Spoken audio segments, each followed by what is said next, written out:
So I got asked the question a few times, don't I get bored of doing the same hill repeats? And the answer is no. I've got to move out of the way, cars. I mean, it's a symptom of doing the best with what you've got, which is this hill. I would love a mountain with less traffic on, just so that I could cycle up it for like an hour. But a 3-minute hill is the best that I've got.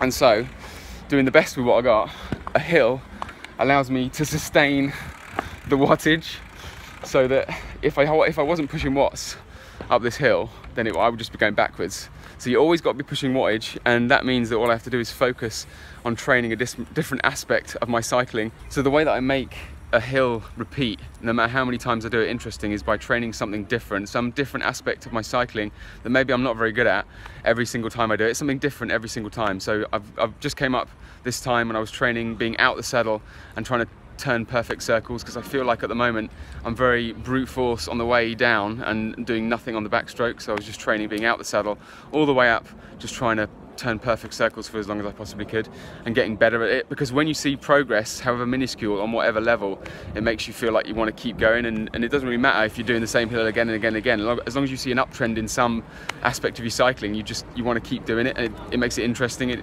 doesn't feel boring at all, and you can keep focusing on that every single time you do it. So it might be breathing, it might be pedal stroke, it might be training FTP. So I'm just sort of holding a certain, making sure I'm holding a certain wattage and learning how to do that, because also this hill, you know, it has flat sections, it has very steep sections, and you can train techniques of how to pedal as efficiently as possible through those sections. So on Strava it might seem like I'm going round and round and round in a circle, a very boring circle, many times, but in actuality I'm keeping it interesting. And if it was boring, I wouldn't be doing it, and I'm actually getting better as a cyclist because of it.